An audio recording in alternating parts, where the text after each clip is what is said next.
درود سرشار از مهر و محبت ما نیسارتان هموطنان عزیز، باز هم در لحظه های پر اعجاز با شما هستیم در برنامه نورافکن.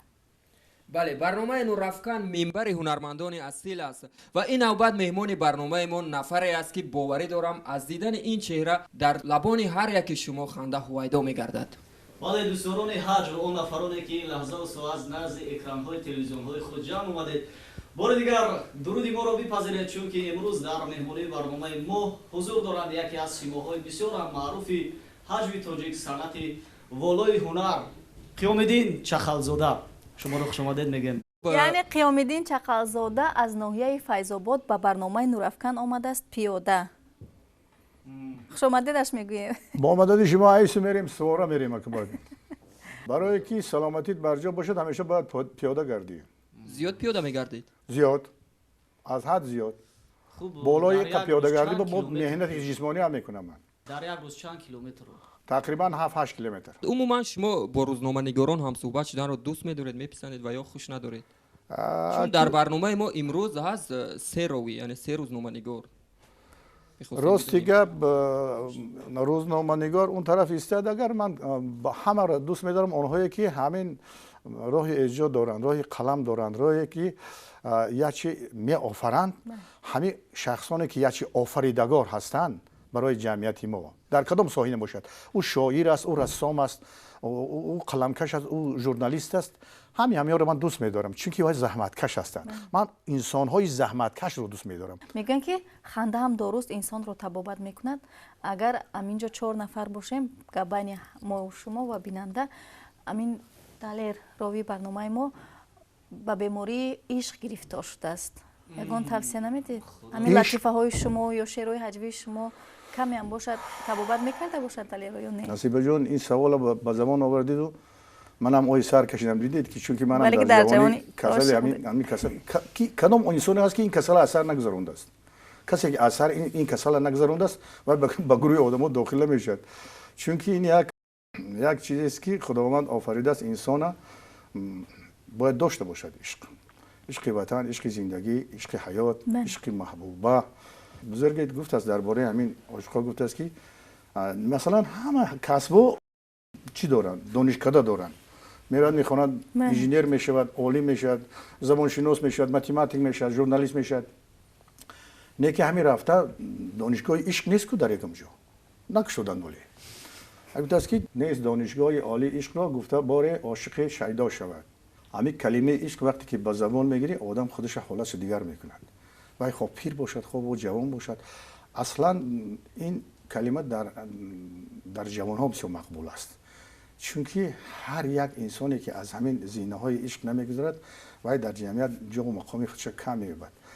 مثلا یک موسیقی بسیار سن و سالش رفته است، قریب در 90-95 رفته است، این کوچه ها میگردد، همین بسیار خامتش خمیدگی، همین قریب فوکش در زمین میرسد، به عذاب راه گشته ایستاده است. بعد جوانا میبینن رحمشون میگن بابا آخه چه حال است که به همین حال راه میگردید شما، همین دستتون بیا عصا گیرید کم طریق شما را یاردم میکند. کی مسافر میگه نه بچه من عصا در دستم نمیگیرم. میگم برای چی؟ میگه که چون که من در جوانی عاشق بودم، من از همین چوب رشک میکنم که پیش محبوبه من از من یک قدم پیش میرود. این برای جوانان یک چیزی است که ما هم در جوانی بود، بسیار لحظه‌های عجایبی بود که شبایی بخوابی کشیدیم، این شعرهایی که ننوشتیم هی شعرها رو جمع کردیم یک کلیات میشود، بعضیاش با جواب میگرفتیم، بعضیاش با نمیگرفتیم. راستی گپ هر حالت گرفتار میشدیم. نه که امروز شکرانه میکنیم که تا این روز زنده سلامت هستیم. آنهایی که این کلمه را این بهترین نعمت حیات رو میچشند حلالشون بود. شاید امروز هم شما عاشق هستید، از حرف هایتون معلوم است. کسی عاشق نیست و ایجادکار نیست. بله. همین یک شعر است که عشق اول غوره سرمازده، نارسیده میفتد از شاخسار. جوانی را عشق شکل است و عشق کودکی. من یاد دارم در صنفای 3-4 میخوندم، از من پیش یک دختره که جینگیلمو می نشست، همون موهی همون رو تماشا میکردم، شبا خوابم نمیبرد. همین چهره همون حالی باز هم به خاطر میآید که من همه 7 ساله 8 ساله بودم. اینا عشقای کودکی هستند. وقتی که انسان خیلی به بلاغت میرسد الکی پخته میرسد و معنی حیات میفهمد، معنی زیبایی را میفهمد و میخواهد که با همین زیبایی آینده زندگی خود رو برقرار کند. این دیگه عشق است. نه که آخه عاشق شدن چی درد است؟ هر کی عاشق است مرد است. فقط وقتی عاشق شده میگن که لیلی اونقدر زیبا نبوده است، رنگ خانمای امروزه مو زیبا نبوده است. این دختره که میونه حال بوده است، بعد مجنونات سرزنش میکنن که چرا همین از این بهتر هزارها دخترای زیبا هست، تو فقط همین لیلی را گفته است که لیلی را فقط با چشمان مجنون باید دید. واقعا هم سخنهای بسیاری درباره عشق گفتیم و اکنون میخواستیم سوال پیشنهاد کنیم که عموما شما 8 میلیون مردم تاجیک رو میخندونید، آیا هست نفره که به واسطه خود شما رو میخندونند؟ همونایی که من را نمیفهمند این برای من خنده است. یعنی چی طور؟ سوالایی میتیان که حتی گیره کردن ممکن است که نه که من از گیره میترسم، بعد خودم میخندم، درونی بسیار میخندم. باز از چی میترسی؟ باز از چی میترسی؟ از دروغ، از تهمت بسیار میترسم.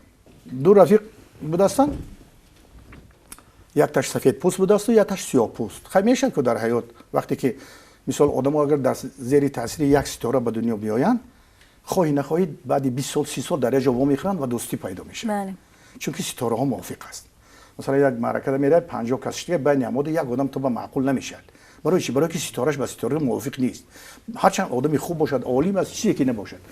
نه ستارهش به تو موافق نیست. من فکرم که ستاره های ما امروز با شما موافق هستند. کاش که برای همون اومدم من. نباشه کوچه پری ستاره است. جانش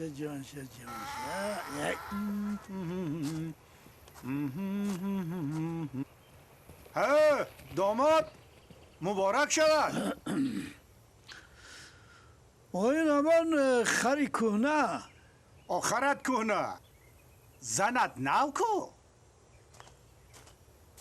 این در نبودن ما صاحب زن و 3 فرزند شده ای کو پهلوان. اکو خداوند کی داد کی او از کجای گفتن نمیپرسد. راست همین لطیفه گفتن من یکم سری خاصی خود رو دارد. بیشتر نفران من لطیفه نقل میکنن لیکن خنده نمیگیرن، لیکن قیامالدین چخلزاده حتی یک حرف عادی رو هم میگن کلی هواداران به خنده میآیند. من همین چی سیر است؟ اکو این من خودم گفته نمیتونم، میره خلق با میتید نمیدونم اکو من برای چی از لطیفه های من. یک واقعه عجیب شده بود، همین استاد گرمی زوقی گفت رهبر تئاتر ما بودن، بسیار هنرمند والای ملت تاجیک، روحشان شاد بود. یک وقت من در فیض بود، اما روز استراحتی من استراحت کردم، یک نزدیک دروازه به یک ماشین پیدا شد، بعد سیگنال داد برآمدم که استاد همون گرمی زوقی گفت از همون ماشین برآمد و دیدم دیگه قنات برآورد که استاد خانی من آمده. بیاید استاد که نه پیامدین من کارم بسیار وزنین.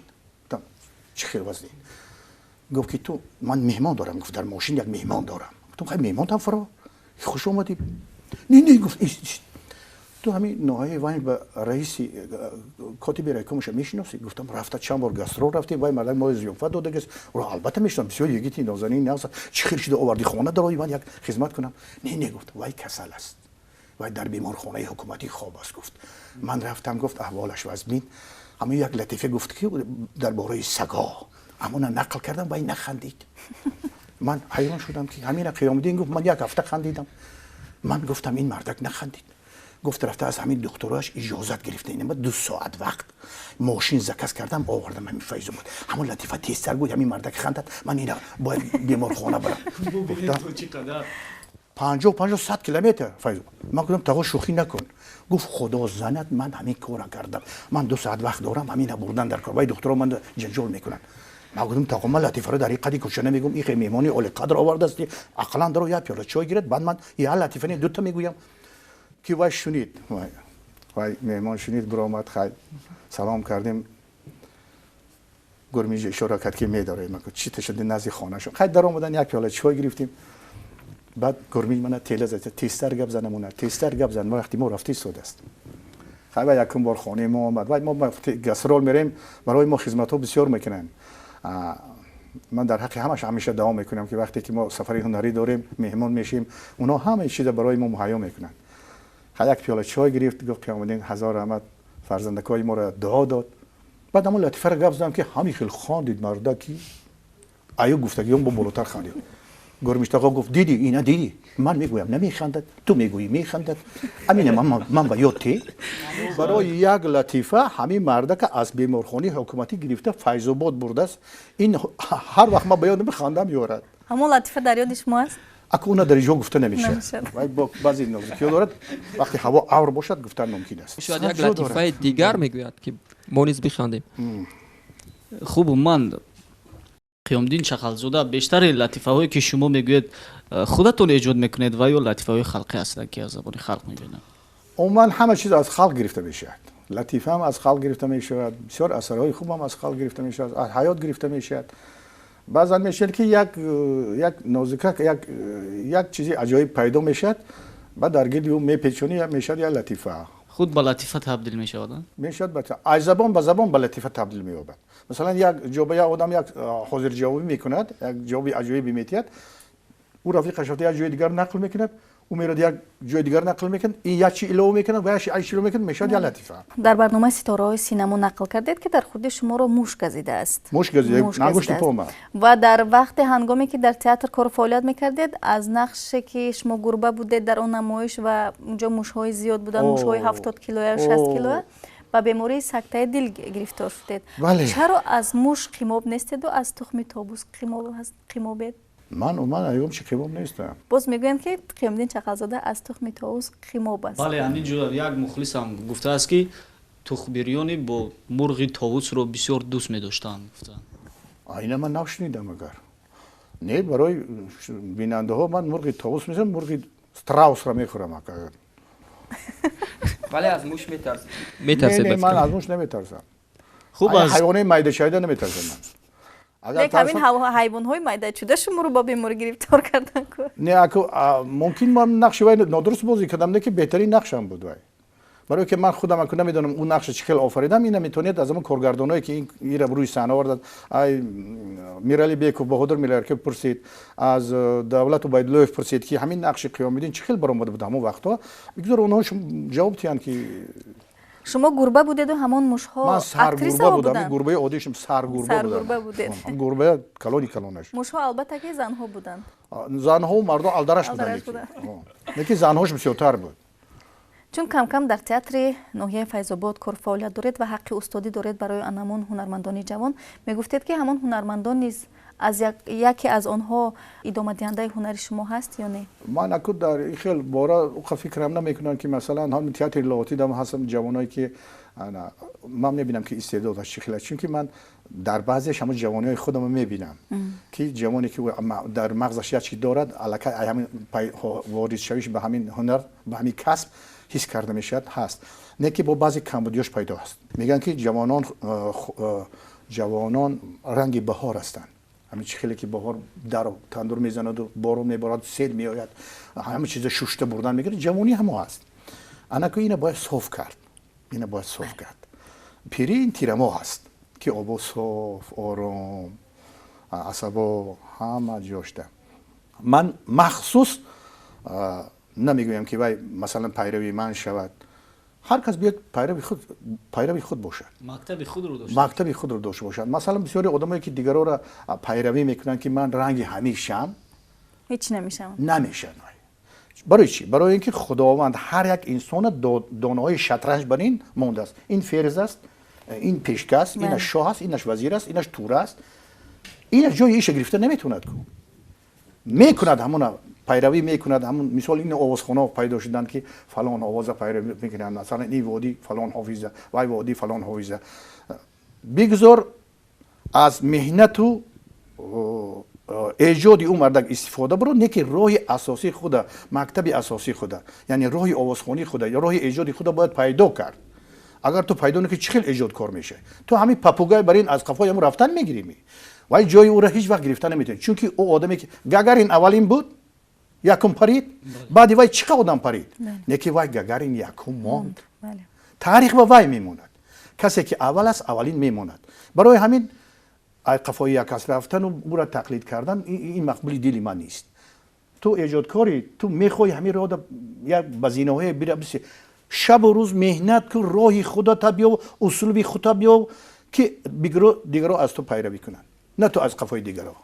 شما هم هنرمند هستید، هم ایجادکار هستید و هم دهقان هستید. چون آمدی بهار است، یعنی که وقتی کشت و کار است. باز هم تئاتر خیلی فعال است، نمایش ها پای در هم رفته ایستاده هستند، پیشکش مخلصان گردیده ایستادند. وقت چگونه میابید برای کشت و کار یا کی میکرد اون زراعت شما رو؟ خودم. کی وقت میابید؟ خیلی کود. یا کم کم میگریزید از کار؟ نه من کارگریز نیستم. من مثلا روزهای سه‌شنبه زبور میشد، من که یک هفتینه پروگرامی ما معین میشد از روی فرمان وزارت که همین هفته فلان روز فلان نمایش باید رود، چون که اینجا تشکیل میکنن رفته گپ زنان میکنن. من همون نگاه میکنم که همین هفته فلان نمایش میرد، اینش به بنده هستم، اینش به نیستم، اینش به نیستم. همین یه هفته نه، اما روزهای خالی که هست من اینجا بیهوده صرف نمیکنم. وای هم میدوام میرم همونجا، همون کاری که در روز ناتمام مونده است از پای همون میشم، اون کارا بود میکنم. اکنون کشت و کار رو قصه کنید که چی کار ناتمام مونده است، چی کاری دیده یا حالی وقتش نشده است؟ من اگه کشت و کار من همون یک 50 سوتیق زمین دارم، دارم لبی همون راهی همون روی 50 سوتیق. حاصلش چگونه است؟ حاصل اونجا فرمان شد که همینا باغ کنید شما. من همون باغ کردم، یک 200 دانه نهال شنوندم. یعنی همون نهالکارت نهالکای چی باشند؟ نهالکا هستند اونجا سه نوع سیب است، بادام هست، یه رد انگور است، یه رد شفتالو هست، یه رد گیلاس هست، یه رد نوک هست. من هر یک چیز همون یک قطار شنوندم. همون باور کنید خیلی آب کم تر کمچین جای موده همون کنیستراخت کشیده، همون 200 نهال من سبز موندم. 4 طرفش من سیمخوار کشیدم، محکم کردم. انکو از بهار نصیب باشد من هر وقتی میرم را یک رفته از نظر میگذارم که کدامش ناز گرفته است، کدامش نگرفته است. اونایی که نگرفته است یعنی خشک شده 3-4 دانش جای او در کدام نهالا رو شناندن الکی یعنی چیله براید و من سر میکنم که جای وای باید چی شنانم. انا اینش هست، اینش هست، اینش هست. انکو اینی حالا جای او در مثال خرما بردن در کار یا که دیگهش بره نقشام کشیدگی موندگی است. نصیب باشد میوه‌هایش رو کی میچشیم؟ همین که حاصلش رسید من همین شما دعوت میکنم. مرحبا، نزدیک است. انتظار میشه. خب قیامالدین چخالزاده، عموما حجم توجیگ رو امروز با حجم کشورهای خارج برابر میکنید؟ هر کس زیر اوزان خود در عالم هوشیار دنیا به چشم مستان گلزار می نماید.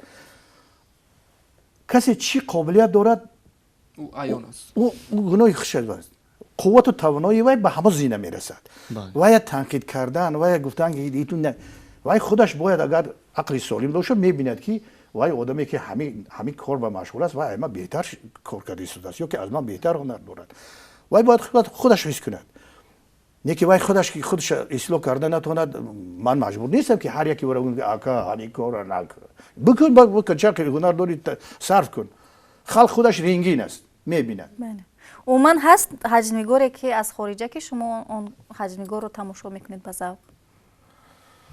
خیلی من همه حج رو تماشا میکنم. ای خارجش هم تماشا میکنم، از خودمون هم همش تماشا میکنم.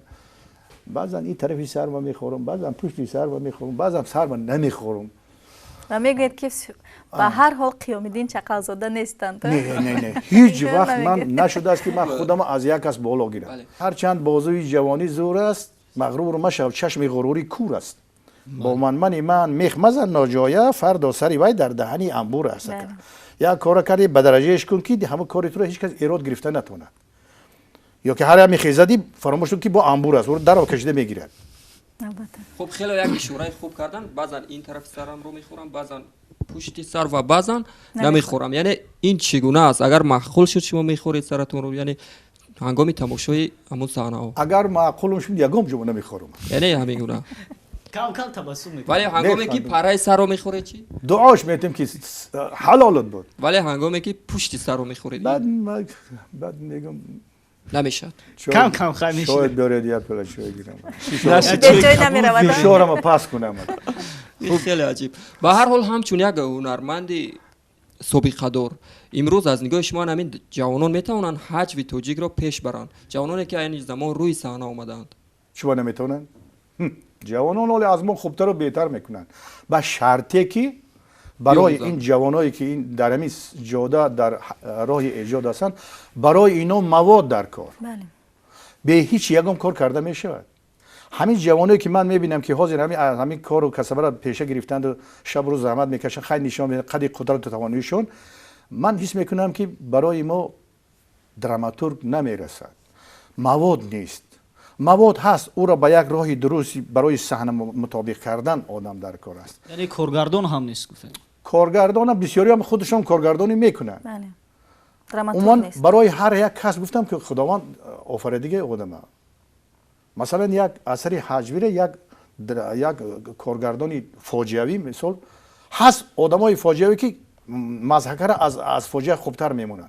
مثلا نمی هاشم گدای فسادی ما همین یک عمر فاجعه‌ای این صورت است. اون اثرهای ایدی سخت‌ترین دراماتورگی دنیا را و سخت‌ترین وزن‌ترین همین درامای ایدی روی صحنه آوردیم. این میدونی چه خیلی کاری وزنی است. همین آدم در حج همین آدمی جدی که و نمایشایی که ممکن در 10 ساله و 15 ساله و 20 ساله در روی صحنه تاجیک کار کرد. مثلا انتخاب داماد که کمش 15-20 سال ما ای هزار زیاد و اثر روی صحنه بازی کردیم. بهترین مادمونه چیز اسیانی عروسان و هست کارگردانی که مثلا مخصوص برای مسکه آورده شده همه نازکیش میدونن. هر کس اگر کار و یا یافته استفاده بردن در کار. خب میگوین شما نیست چند مجموعه حجو دارید نوشته؟ کتاب لطیفه ها دارن. بله اومد چند لطیفه شما نویس نوشته؟ نیستم، من بعضی صحنه‌چه ها اینا میکنم برای همون جوانایی که در اون ناحیه هستن، جوانای بالاقت هستن. من امیدوارم که اونها آینده هنرمندان خوب میشن. اما کسی که هنر دارد دلم میسوزد واسه میخوام که همه یک چی یاردمش کنم، یک قوتش دیم، یک قوت دلش دیم، نصیحتش کنم که کار کن، انیخی کار کن، انیخی کار کن، با یک مراد حاصل میشه. تا جای ما در فیلم های هنری البته مشاهده کردیم شما لیاقت شعرنویسی هم دارید، یعنی شاعری هم دارید و همزمان غرغولی سرای ماهر هم هستید. خب از همین هنرها کدامش برای شما من پسند است و من همین مجبور به که خود من را خودم چگونه تعریف به هم کنم. تو میدونید؟ من شعر میدارم راسیگر خیر. استاد جوربک مومی و بسیار شاعری خوب است. همین عشق سمبوسه شعری همون کس است. و هم در سایه حج بسیار قلمی خوب دارد، هم شعرهای خوب می نویسد. با همه تئاتر فیض‌آباد بسیار علاقه نزدیک دارد که همین دویت میخوان و میگویند و می نویسد، حج میگن و می نویسد. بسیار یک استعدادی خوب دارد. همون کس درباره بنده یک مقاله نوشت که قیام دین در فیض‌آباد اولین است. من گفتم جوربک من برابر گاگارین کردی که تو. من شعر میدارم کوچه و گشتم. بعد نوشته است که یکمین هنرمند شایسته ناحیه فیض‌آباد من بودستم. یکمین هنرمند خلقی فیض‌آباد هم من بودستم. یکمین گرغولی را به زبان روسی میخوندگم من بودستم.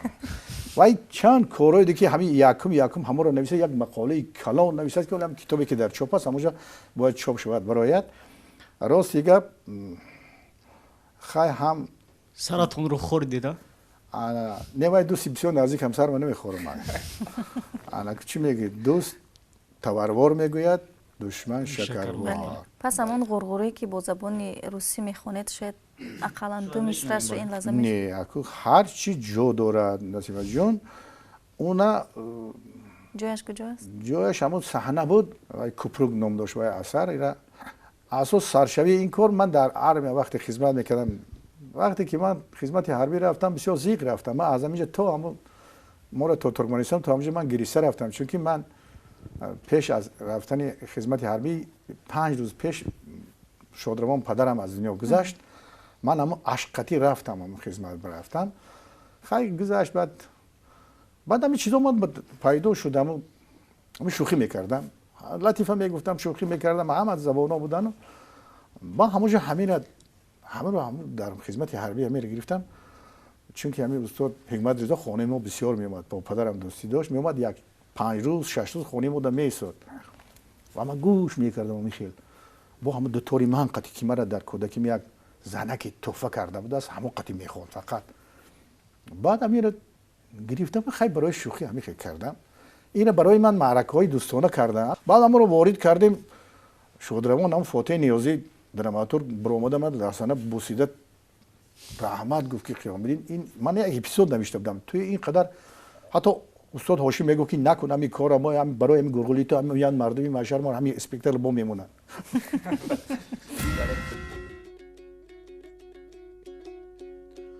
تشینا تشینا تشینا هر کس راستای وای بشینا سلوشتی سلوشتی سلوشتی هر کس مخرانی کوشیتی نچینایون بل شایر از کزای پاپا و دو گفتام گرگولی بل شایسترن از ولی و چامپول عموما هست کارگردانی که برای شما بیشتر پسند است کارش و آسان است با او کار کردن با کدام کارگردان ها همین خیلی است اگر همین کدام کارگردانی مرا فایده کنه هم برای من نغز است در فیلم احسان شما رو محمد ربیع اسماعیلوف دعوت کردن و شما همون اپیزود به من خیلی عجیب است در تگ خاک شما رو گذاشتند و شما همین خیلی نگو کردین و ترس حقیقی بود یا اینکه حقیقی بود اونجا زمین عینی رفتید و شما عینی همه سنگ است اونجا همون یه لبی راه یافتن کمتر که همون ریگش سوستر بود همون یک نیم متر کندن همون خیلی اونجا اون راست نیست و شیشتگی کردن اون پاش دراز است اونجا اکای حمید بای یا خدای توبام اکای حمید بای اکای حمید بای شما زنده اکای حمید بای زنده بود است یا توبه کردم خدای شما ترساندید بیاد کنی بچه ایستید یک تا برای تاریخ یک خندیدم اکای حمید بای یک خندیدم چیز اکای حمید بای خندیده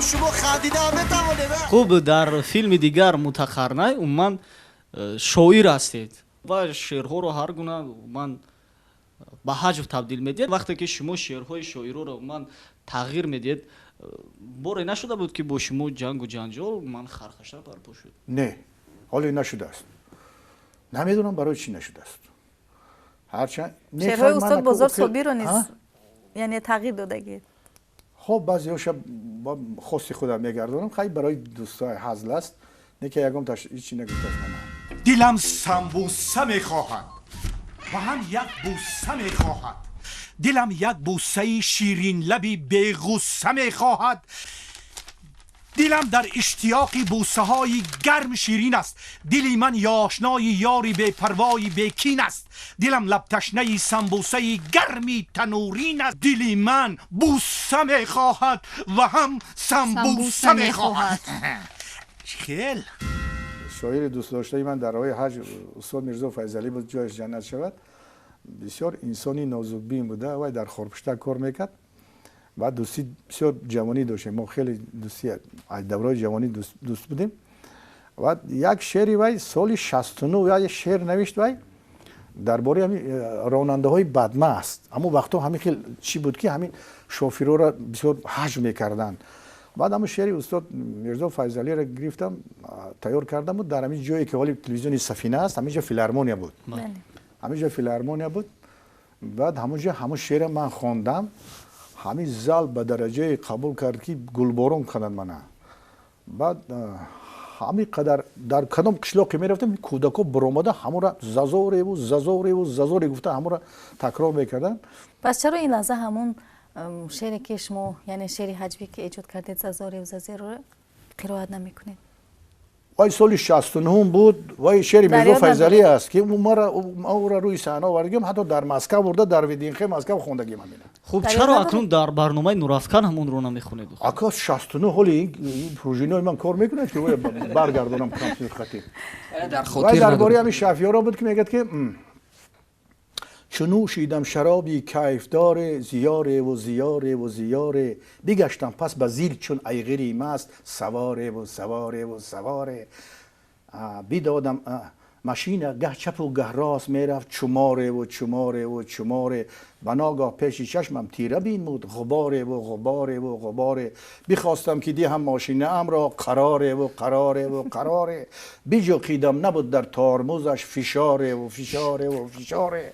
ماشین چون تیر گشت روانه، بغاره و بغاره و بغاره.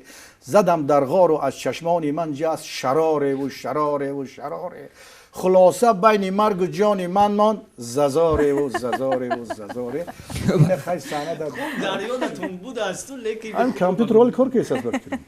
یک رفیق پیشم برآمد یک روز، بعد شکایت کرد اوضاعش بیجور. همین پیش همین تلویزیون سفینه به ساعت کار رفته استادم، دیدم که سلام کردم که بسیار خودش همین خیلی به حال. چه کردی؟ نبودی؟ گفت که نه مازم نیست، همین سرم بسیار درد میکنه. گفتم سر درد کنه خرسان شو. گفت که چی با؟ او گفتم درونی سر به یا چی هایی که درد میکنه، خولی باشه درد میکنه. گفت نه که بهترین ویتامین خود گفتی. آیا گفتم درونی سر به یا چی هست که خاطر به مون دست میشه. همگان میگویند که خانه قیام‌الدین چخلزاده مهمانخانه است. یعنی همه هر وقتی که برای دور میروند یا اینکه از راه دور میآیند حتما که به خانه شما یک در اومده یک پیاله چای مینوشند یا اینکه یک مهمان میشوند. یگان بار از اویله شما از همسر شما شکایت نشده است که قطعی همین مهمانات تو بیزار کردی ما رو؟ نه ایتا روم با نگفتن، اگر پشت با نگفته باشن این رو با جرأت نمیکنن گفتن. چون که من در پشت در خانم نوشتم که به تق تق درایی دیگر نمیبرایی. نه مثلا زنها یک اگر دروی هم نگن یک عادت دارن که کوسه و طبق رو سخت سخت میزنند. یگان بار نشده است؟ ممکن زده باشدم بهانه کرده است که نفهمیدید نادرست بودم افتی گفتم. ممکن کرده باشد. همه کمبودی خونه را مهمان توضیح میکنه. مهمان پای قدمش بسیار است. مثلا مهمانی که خودت تکلیف میکنی خانه میآید، این مهمانی خودی شما است، چون که شما تکلیف کردید و یک خانه اومد. خودت خبر نداری که یک مهمان میاد، این مهمانی خداوند است. عزت و حرمت وی زیادتر است این مهمانی که شما خودتون تکلیف کردید. بعد از پشت درم نوشتگی دارم که رزق ما با پای مهمان میرسد از خان غیب، میزبان ماست هر کی میشود مهمان ما. خوب یگان لطیفه و من درباره مهمان هست اکنون بشنویم با بیننده ها. درباره مهمان هم خیلی مهمانای خوب در کم ایام مهمانایی که خیره ترن. درباره مهمان‌های خودتون قصه کنید. نه که مهمانای ما سزاوار لطیفه نیستن، اما شما امپلای خودم هستن. یا مردک نماز شام شده است که درش تق تق کرده است، در آمده است یه آدمی بیگانه سلام علیکم سلام علیکم مرحمت درایی گفت در آورده است خانه در آورده شده است. رفته است پیش زنش گفته است که این کی است؟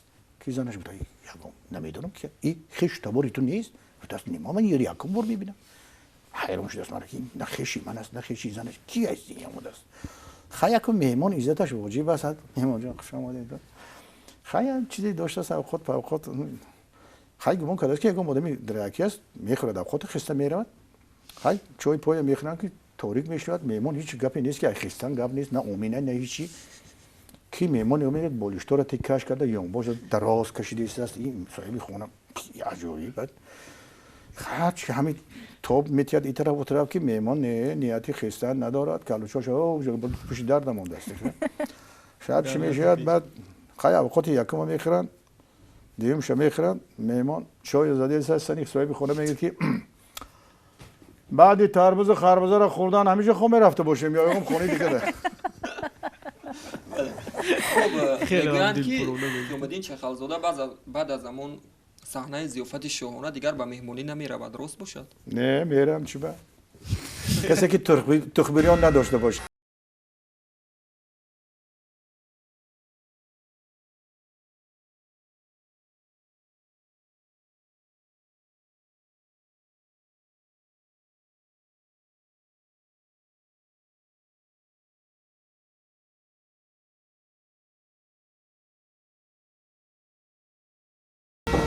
وقتی که یعنی از پایتخت به فیض آباد می روید مردمی همین دهه قطع اگر روبرو شوید شما رو من کرده مجبور نمیکنن که یک لحظه یک لطیفه قصه کنید یا که یگان گپ بگویید که طبی مبالیده شود؟ میشود این حالتا.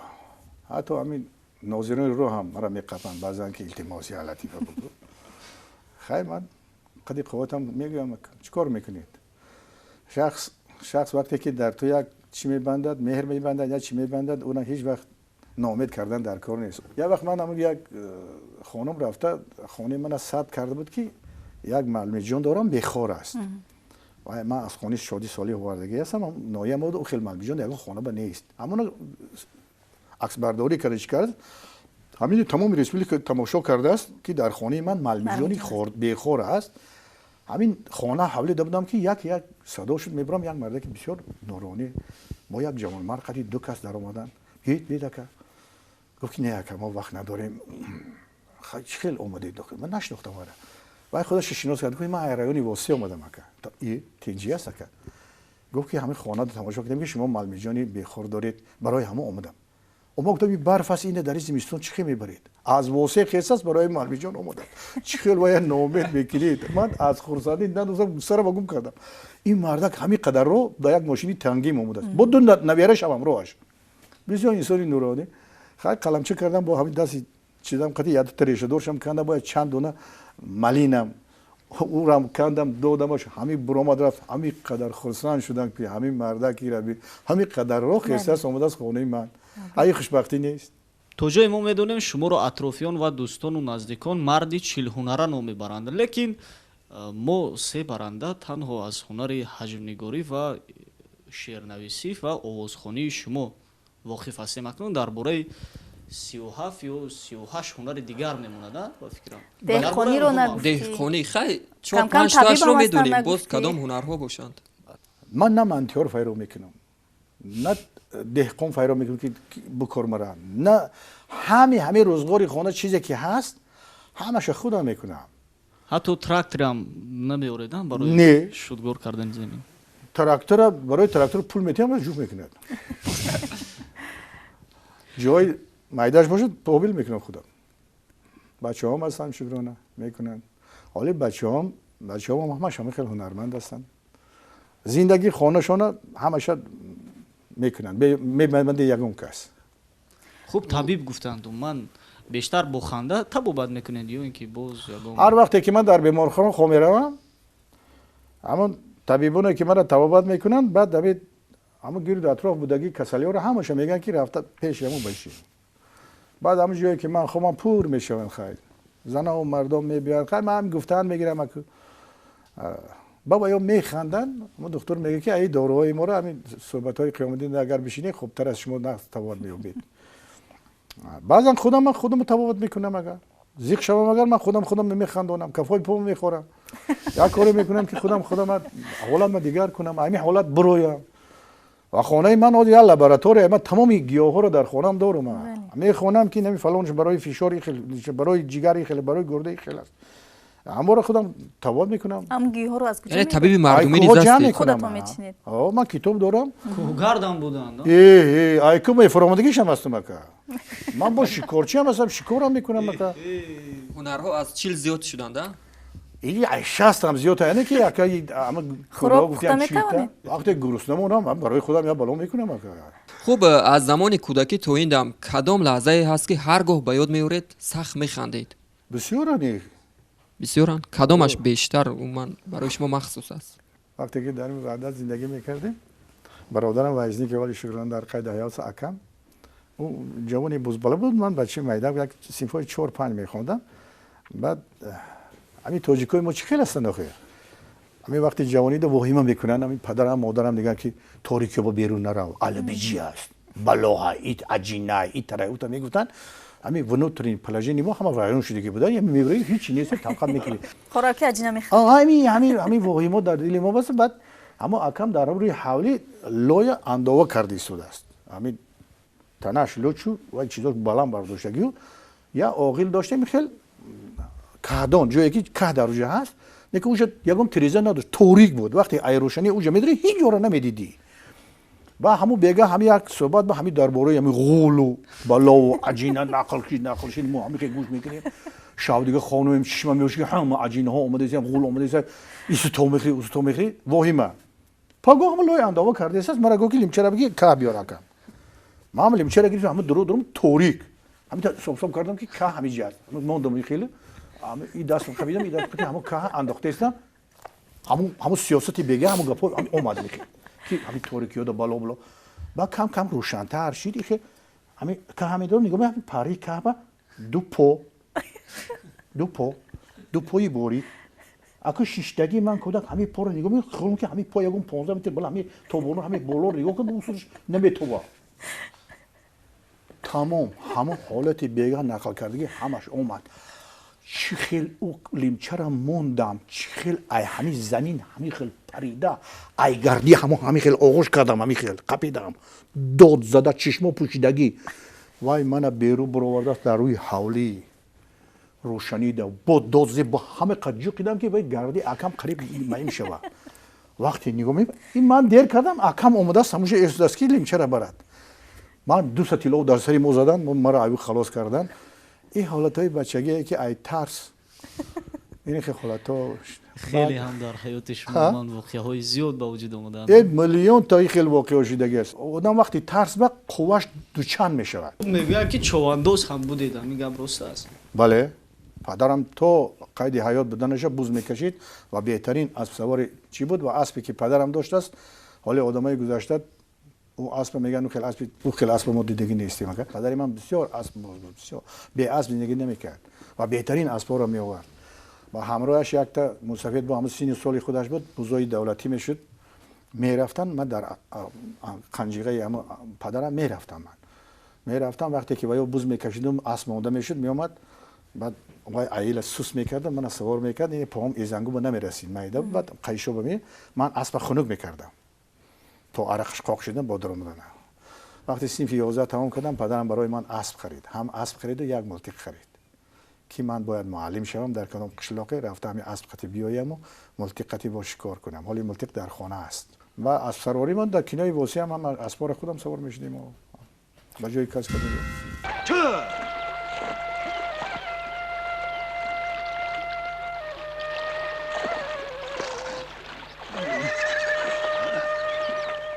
وای گنی بیجام زودتر